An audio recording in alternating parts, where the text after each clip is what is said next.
কোথাও পড়েছিলাম ভ্রমণ সবসময় সুন্দর হয় না, এটা সবসময় আরামদায়কও হয় না, কিন্তু এটা সঠিক, ভ্রমণ তোমাকে বদলে দেয়।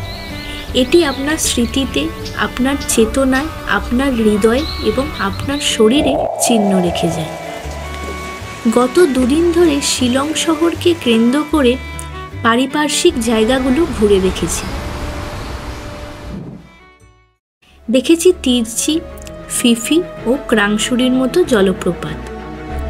দেখতে দেখতে একটা কথা মনে হয়েছে, রাজ্যটিকে জলপ্রপাতের দেশ বললে কোনো অংশে ভুল বলা হয় না, কারণ অসমতল খাড়াই প্রাকৃতিক ভূমিরূপ যে জলের এরম অপরূপ রূপের সৃষ্টি করতে পারে তা ভারতের এই অংশে না এলে বুঝতেই পারতাম না।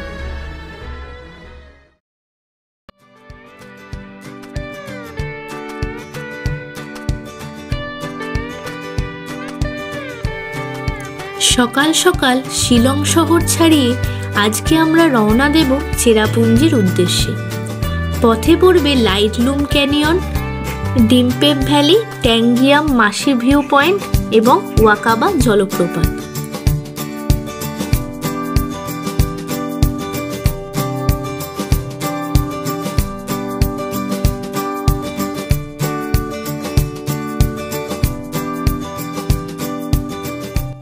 সবুজে মোড়া বহুদূর বিস্তৃত উপত্যকা, মৃদুমন্দ বাতাসের শনশন শব্দ সময় এখানে থমকে থাকে। মাঝে মাঝেই গাড়ি থেকে নেমে প্রকৃতির সঙ্গে একাত্ম হতে ইচ্ছা করে, কিন্তু সময় তো থেমে থাকে না, তাই সময়ের সাথে আমাদের গাড়ি ছুটে চলল গন্তব্যের দিকে। এদিককার রাস্তা তেমনি চওড়া না হলেও রাস্তার অবস্থা খুবই ভালো, আর রাস্তার পাশের অপরূপ শোভা আপনার প্রকৃতিপ্রেমী চিত্তকে মুগ্ধ করবে বারংবার। তাছাড়া বাঙালি হিসেবে সর্বক্ষণ সমতল ভূমি দেখে অভ্যস্ত আমরা। শিশুরা নতুন কিছু দেখলে যেমন আনন্দ পায়, তেমনি আনন্দ আমারও হতে লাগলো এখানকার উপত্যকাগুলো দেখে। খুব বড় বড় গাছের সমাহার এখানে তেমন চোখে পড়বে না, চোখে পড়বে সবুজে মোড়া উপত্যকা আর ছড়িয়ে ছিটিয়ে থাকা সুদৃশ্য ছোট ছোট ঘরবাড়ি। আমাদের ড্রাইভার প্রায় 1.5 থেকে 2 কিলোমিটার আগে থেকেই বলেছিল আমাদের গন্তব্য ঘন মেঘে ঢেকে রয়েছে। আমার সে কথায় একদম বিশ্বাস নেই, ওখানে গিয়েই বোঝা যাবে আসল ব্যাপারটা।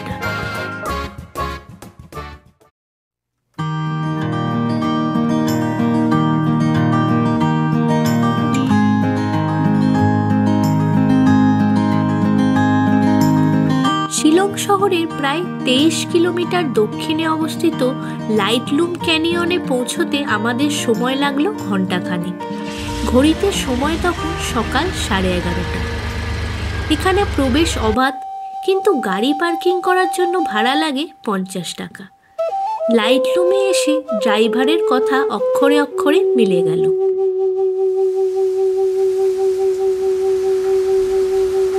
ঘন মেঘ গিরিখাতের নিচে থেকে উপরের দিকে উঠে আসছে। মাঝে মাঝে মেঘের পর্দা পাহাড়ের উপর থেকে সরে যায়, উন্মোচিত করে সবুজে মোড়া প্রান্তর।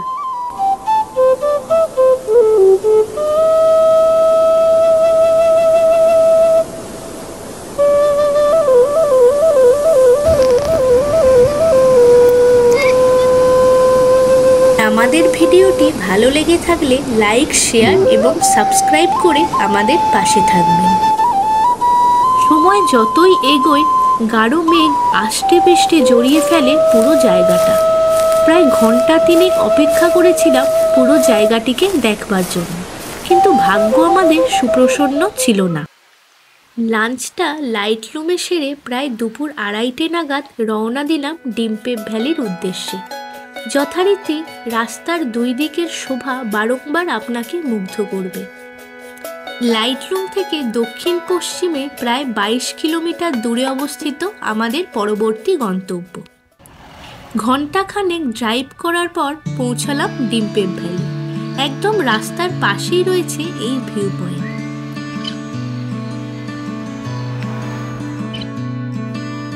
যখন পৌঁছলাম ঘন মেঘে ঢেকে রয়েছে সম্পূর্ণ প্রান্তর। জিপ লাইনিংয়ের ব্যবস্থা রয়েছে এখানে। জিপ লাইনিং হলো এক প্রকার পরিবহনের মাধ্যম, যেখানে পাহাড়ের উঁচু প্রান্ত থেকে অপেক্ষাকৃত নিচু প্রান্ত পর্যন্ত শক্ত মোটা তার দিয়ে সংযোগ স্থাপন করা হয়েছে। ক্রাংশুরিতেও পেয়েছি এমন জিপ লাইনিং। ইচ্ছে সত্ত্বেও এখানে বেশিক্ষণ সময় কাটাতে পারলাম না, কারণ লাইটলুম ক্যানিয়নে অনেকটাই টাইম নষ্ট হয়ে গেছিল।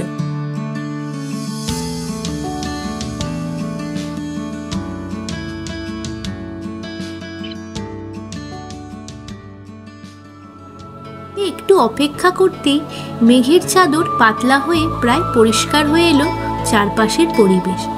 অসাধারণ শোভা।